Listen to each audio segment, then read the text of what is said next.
Apa itu tergantung orangnya atau sudah ditentukan oleh Allah, nanti dia milihnya di situ.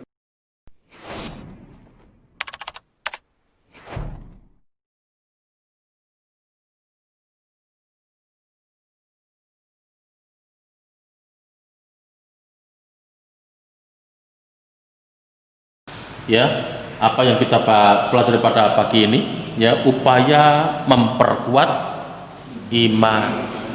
Mungkin dari sini Bapak Ibu ada yang perlu kita perjelas. Kami persilakan. Iya.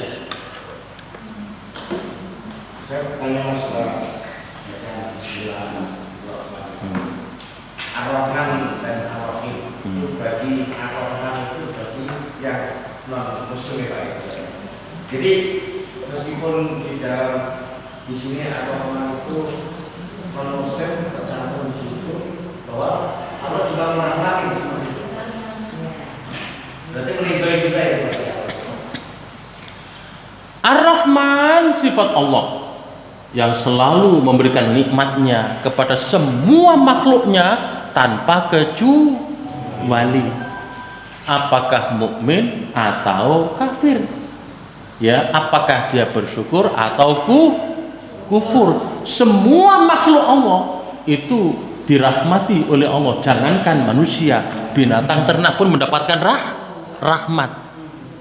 Jadi Ar-Rahman itu sifat rahmannya Allah, kasih sayangnya Allah yang dilimpahkan kepada semua makhluknya tanpa kecuali, apakah manusia atau bukan, apakah orang kafir atau mukmin.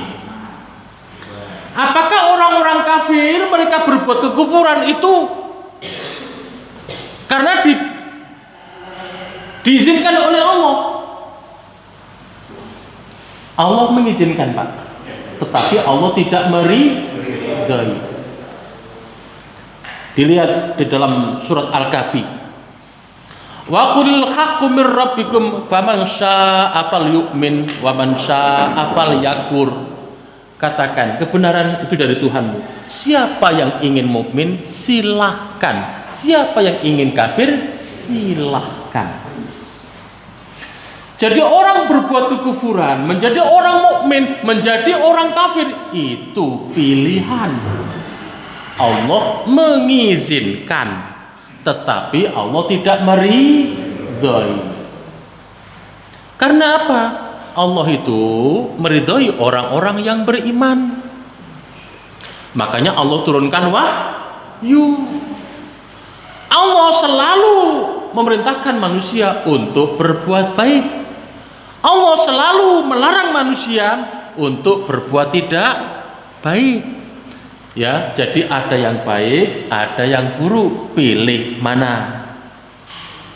Fa'alhamaha fujuraha wa taqwaha. Ya, aku ilhamkan kepada jiwa yang fujur dan yang takwa. Ada yang buruk, ada yang baik. Ayat berikutnya, qad aflaha man zakkaha wa qad khaba man dassaha. Qad aflaha, sungguh beruntung. Man zakkaha, orang yang membersihkan jiwanya. Dari apa?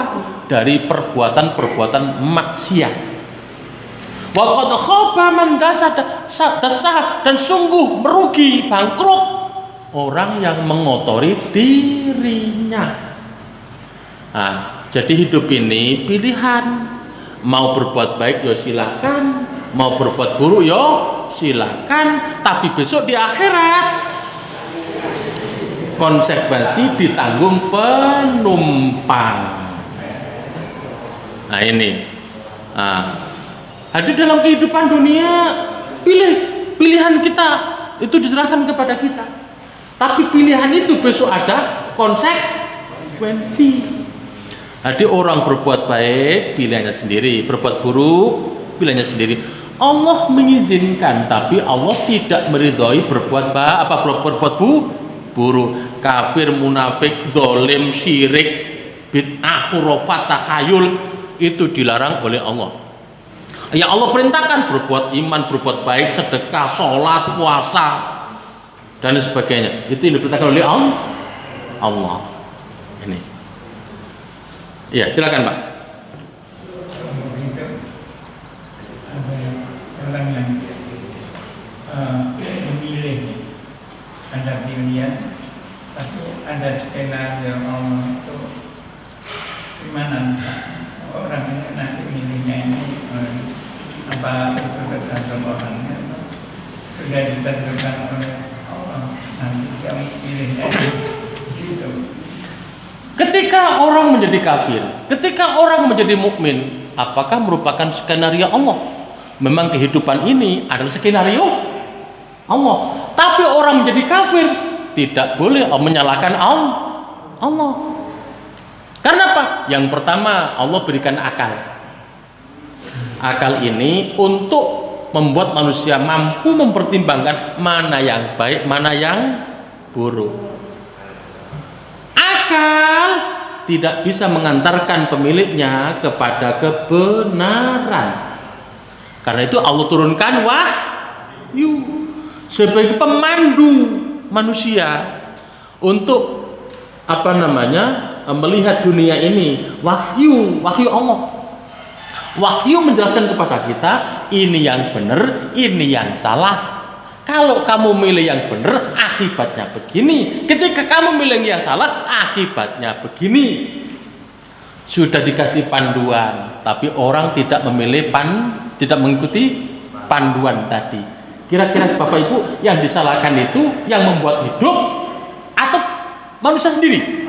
Manusia. Contoh nih,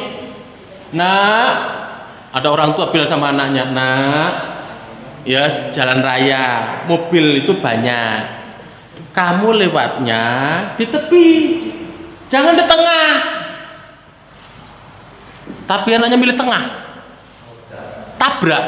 Salah mana nih? Ya salah anaknya. Nah ini, kalau berangkat sekolah nggak usah belok-belok kemana, mampir kemana-mana, langsung sekolah. Anak belok warung, ngambil barangnya warung karena ikut temannya. Ya salah mana? Anaknya, bukan orang tua. Nah ini, semua yang terjadi di dunia ini memang skenario Allah. Tetapi semua itu perbuatan manusia atas pilihannya sendiri. Jadi tidak bisa orang maling, orang zina Allah salahkan. Enggak bisa. Loh, kan Allah mengizinkan. Iya, Allah mengizinkan, tapi Allah tidak meridhai. Di dalam Al-Qur'an tidak ada satupun ayat Allah perintahkan untuk berbuat tidak baik. Semua yang Allah perintahkan adalah berbuat baik. Semua perbuatan buruk dilarang oleh Allah. Nah ini, tetapi kehidupan adalah skenario Allah, tetapi manusialah pelakunya. Jadi nggak boleh orang menyalahkan Allah, nggak boleh. Contoh Bapak Ibu, guru di kelas ini, guru mengajar di satu kelas atau di beberapa kelas dengan metode pendidikan yang sama, metode pengajaran yang sama, materinya sama, jamnya sama. Tapi murid, ada yang pinter, ada yang tidak. Yang salah gurunya atau muridnya? Muridnya kan? Nah ini. Tapi guru sudah tahu anak ini nilainya berapa, perkiraan berapa, guru udah tahu. Jadi Allah itu apa yang dilakukan oleh manusia itu tahu. Ya, apa yang akan dilakukan oleh manusia itu Allah tahu. Nah ini, seperti guru tadi, guru ngajar, guru tahu apa nembus gini, tahu guru, ya melihat perilakunya siswa tadi. Nah jadi kehidupan memang skenario Allah, tetapi itu semua atas perbuatan manusia. Coba kita bayangkan betapa indahnya cerita hidup ini. Mula-mula ada diciptakan dari tanah, lalu kemudian jin setan disuruh sujud kepada Allah, sujud hormat tapi tidak mau. Ya, malaikat mau, ya setan tidak mau. Setan dikeluarkan dari surga. Lalu setan menggoda manusia, ya makan buah khuldi yang dilarang oleh Allah. Akhirnya apa? Dikeluarkan dari surga. Indah sekali Bu Pak. Tapi semua itu adalah perilaku manusia. Jadi nggak boleh Adam dikatakan diusir dari surga kan karena Allah. Nggak bisa. Perilaku manusia. Ini. Oke, jalan Bu Pak. Ya silakan. Masya Allah. Ustaz tadi menjelaskan ini mohon pencerahan tentang tahapan interaksi dengan Al-Quran. Menurut saya dengan pemahaman yang saya peroleh juga berdasarkan ayat Al-Quran dan Nabi, tidak bisa berhenti untuk berinteraksi dengan Al-Quran sampai memahami kandungan ayat Al-Quran. Jadi ada proses yang namanya mengamalkan ayat-ayat Al-Quran, kemudian mendakwahkan ayat Al-Quran, sabar dalam mendakwahkan sampai kita wala tamutunna illa wa antum muslimun. Itu yang pertama Ustaz. Dalam konteks interaksi dengan Al-Quran tadi Ustaz mengatakan bahwa yang paling tinggi adalah memahami kandungan ayat Al-Quran. Karena faktanya para orientalis itu berat banget, tapi dia tidak mengamalkan Al-Quran. Ilmu untuk ilmu, sains untuk sains. Nah itu banyak juga di kalangan kita orientalis timur maupun orientalis yang ada di Indonesia, tapi orang Indonesia juga memahami hal itu. Maka kita kenallah dengan kajian yang disebut Islamolog. Ini yang pertama tentang tahapan Al-Quran. Yang kedua tentang alam tadi Ustaz. Ketika Allah berfirman di dalam Al-Quran surat Al-A'raf ayat 172, wa ta'ala rabbuka min bani Adam min zuhurihim dzurriyyatahum ashhadahum ala anfusihim alastu bi rabbikum qalu bala shahidna an taqula yaumil qiyamah inna kunna an hadza bu'd. Dari konteks ayat ini pemahaman saya ada satu alam yang ditafsirkan oleh para ulama yang disebut alam roh. Cikal bakal calon manusia sebelum masuk ke alam rahim di mana roh diteruskan, Allah sudah mempunyai skenario ruh-ruh itu untuk dimasukkan ke dalam rahim manusia. Jadi ada alam roh di mana di alam roh itu kita sudah bersaksi sebagai seorang yang bertauhid. Setelah lahir baru ada penyimpangan, mauludin bulan. Jadi dalam konteks awal alam ini, para ulama ada juga berpendapat dengan dalil Quran seperti ayat 172 adalah surat Al-A'raf, ada satu alam yang namanya alam roh. Selanjutnya seperti yang Ustaz katakan demikian. Mohon pencerahan Ustaz. Pada tataran pemahaman, bukan amal Pak, kan beda. Pemahaman dengan pengamal kan beda. Pada tingkat pemahaman, pada tingkat pemahaman dibagi tiga. Yang pertama, orang cuma mampu membaca.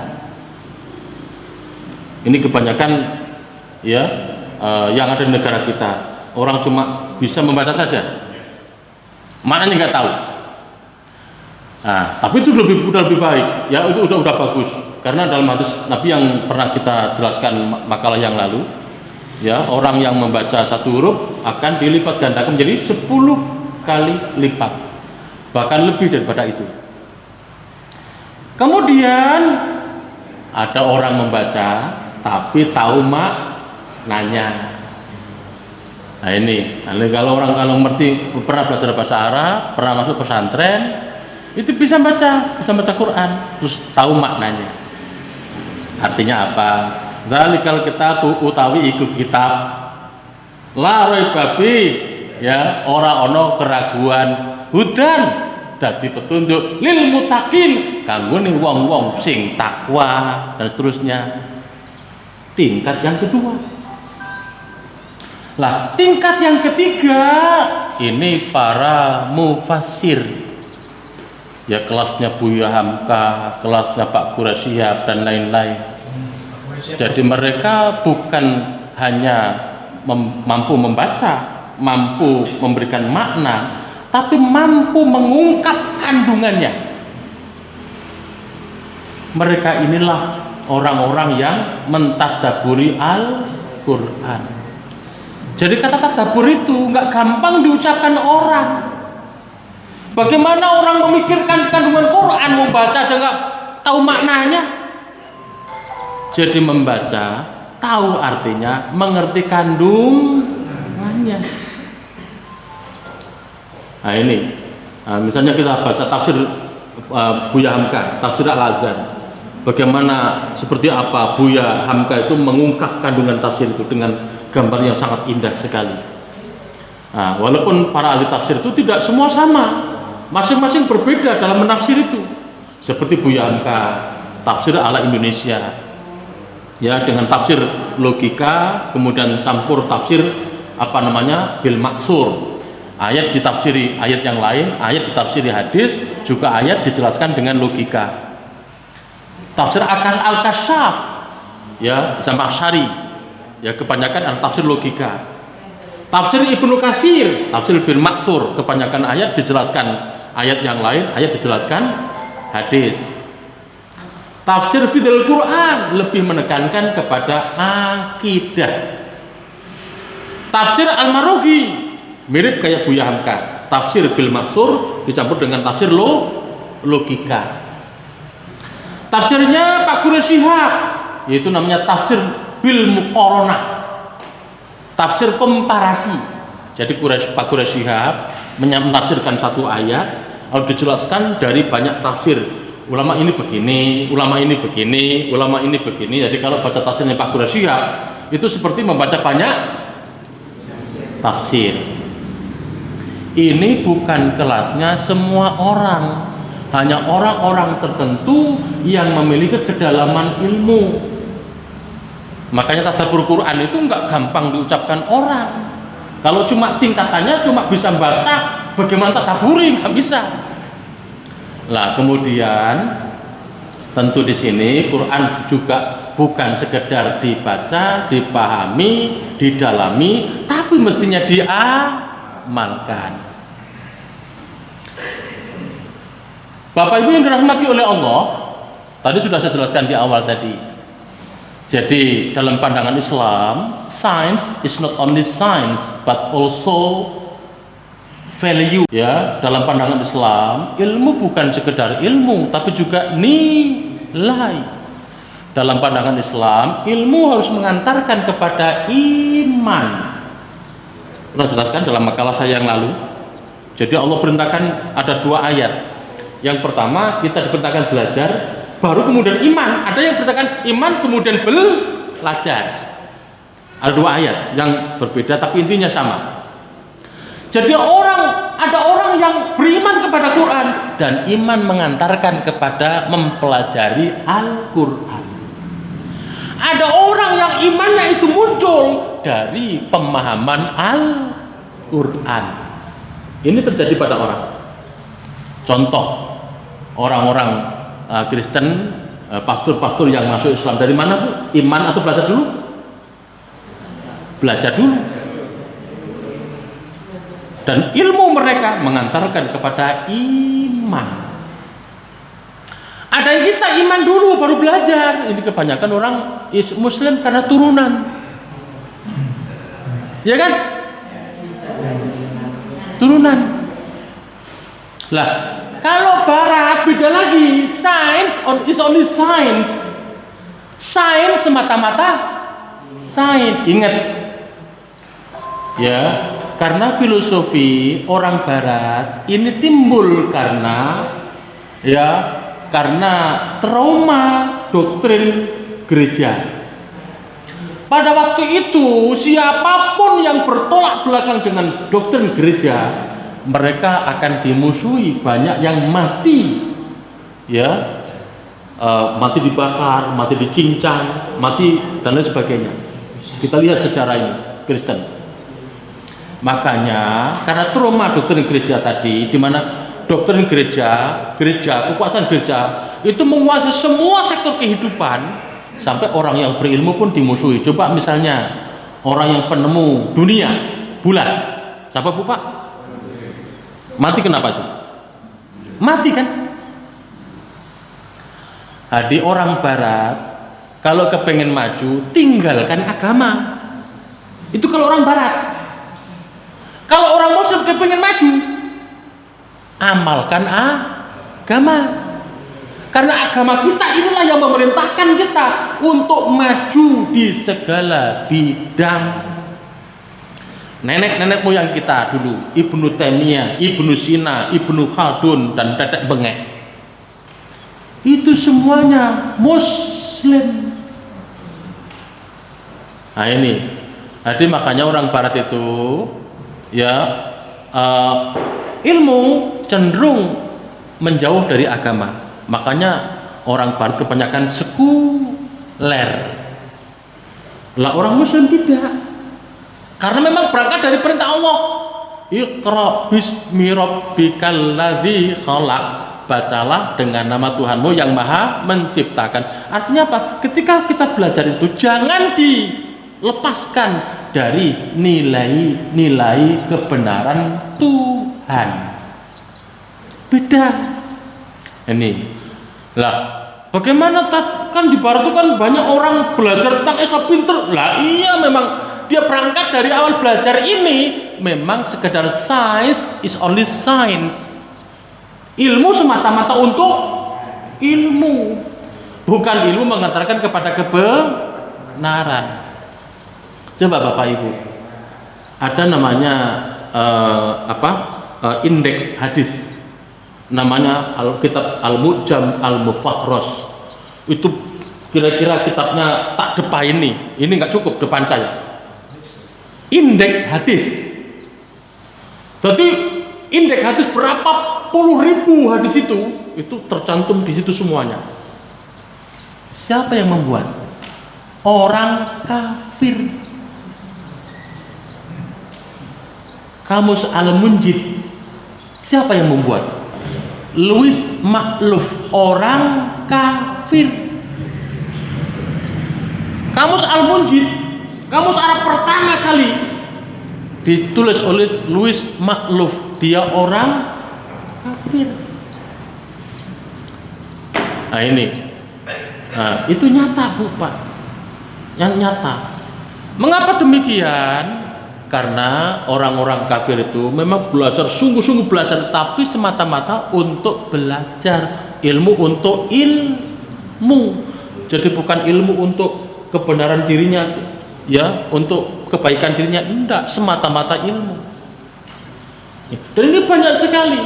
Orientalis itu banyak sekali. Tapi ada yang orientalis semata-mata ilmu, ada yang orientalis itu ilmu tetapi untuk menjatuhkan agama Islam. Ini ada. Kita tidak boleh mengikuti orientalis. Ilmu untuk ilmu, tidak. Ilmu harus bermanfaat kepada diri kita sendiri. Di Indonesia banyak Bu Pak, ilmu yang untuk ilmu banyak. Ya, tadi tingkatannya bukan hanya S1 sampai S3 loh. Jurusan tafsir, jurusan apa? Bermanfaat nggak untuk dirinya? Tidak. Nah ini. Nah, jadi di Indonesia itu tuh banyak orang yang ahli di bidang agama, tetapi mereka bukan orang yang alim. Lah, semestinya bagaimana? Lihatlah Buya Hamka. Buya Hamka itu orang yang alim, mendalam ilmunya, tapi ilmu menjadi jiwanya. Ini, itu Buya Hamka. Jadi ilmu membuat pelakunya dekat kepada Allah Subhanahu wa ta'ala. Ini. Ada lagi Bu Pak? Ya silakan.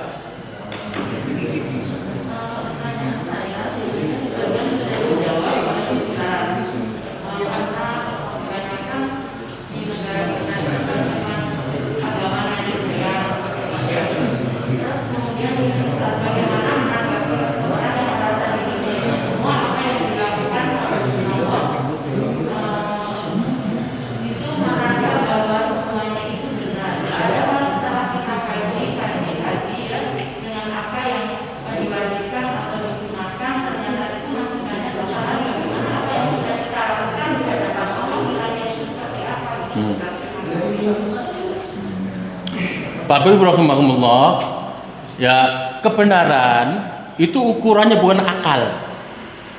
Kebenaran itu ukurannya adalah dalil wahyu Allah Al-Quran dan sabda Nabi, itu kebenaran.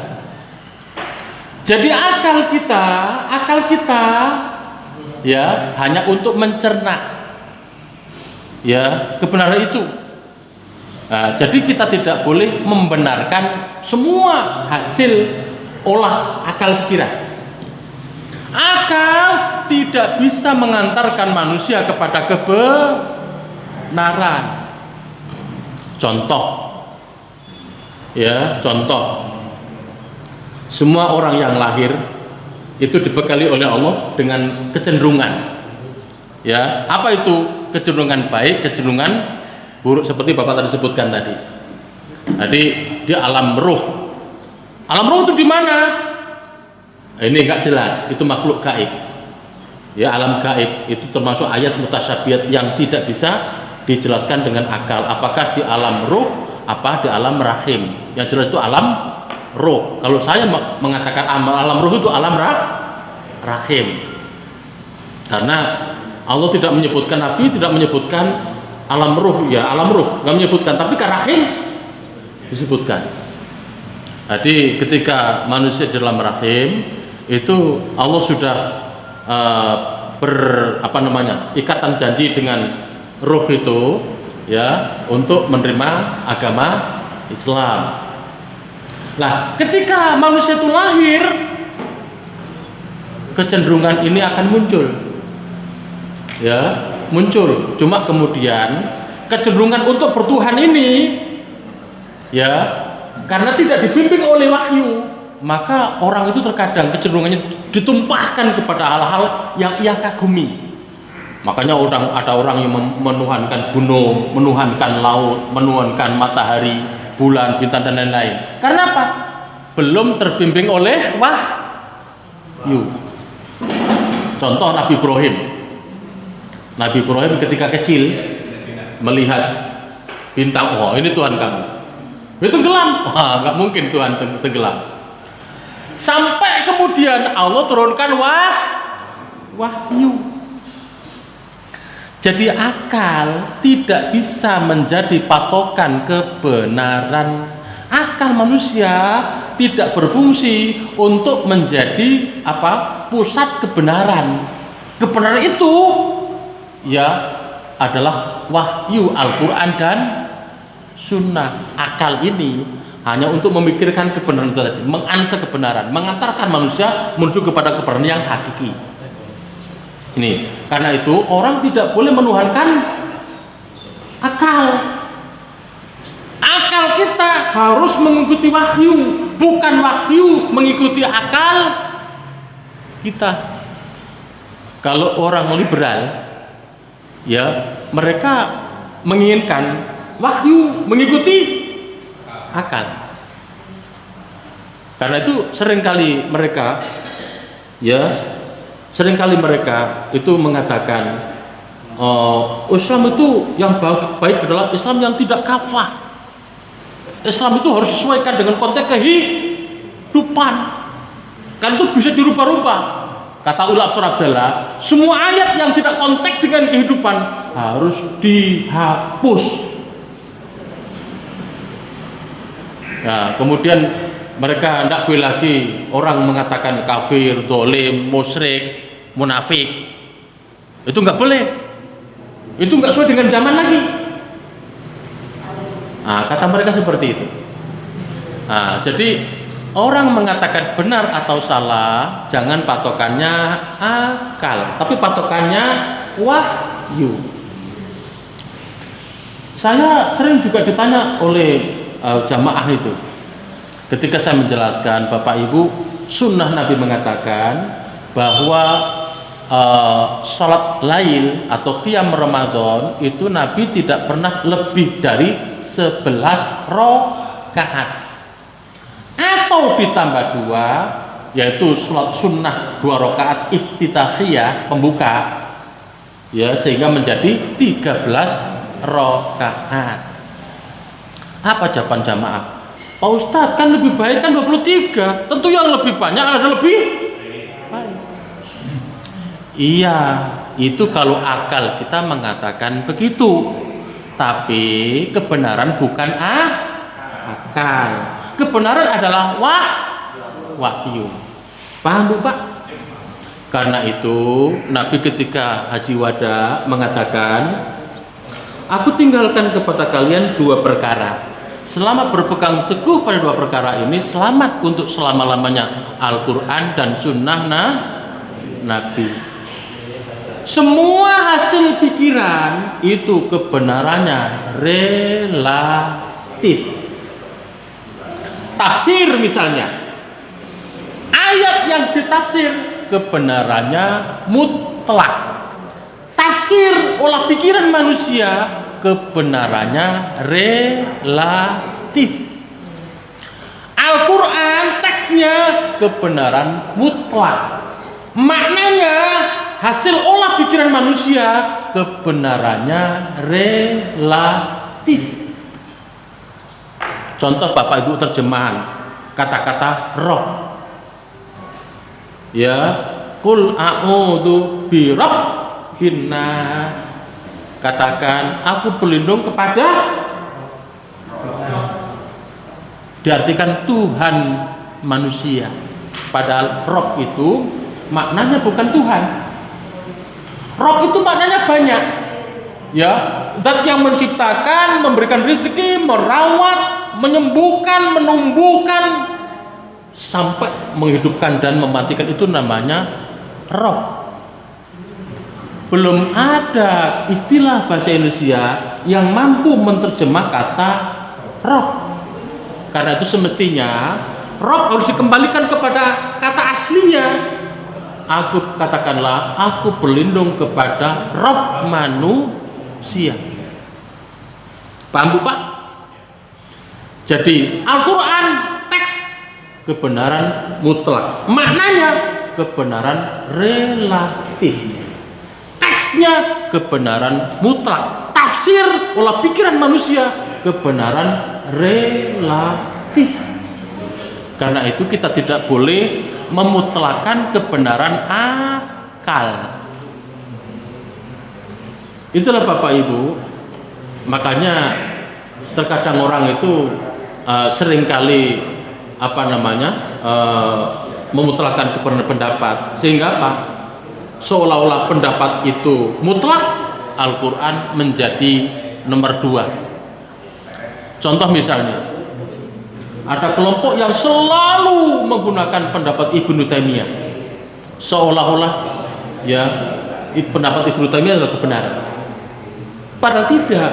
Pendapat Ibnu Taimiyah itu benar pada waktu itu, sekarang belum tentu benar. Imam Syafi'i ketika di Irak, pendapat-pendapat beliau ditulis ya dalam sebuah buku, kumpulan fatwanya itu Qaulul Qadim, pendapat dulu. Ketika beliau pindah ke Mesir, pendapat-pendapatnya ditulis ya dalam kumpulan fatwa Qaulul Jadid, pendapat yang baru. Pendapat yang baru bertolak belakang dengan pendapat yang lama. Nah ini, itu ciri bahwa, itu indikasi bahwa akal manusia itu bukan kebenaran.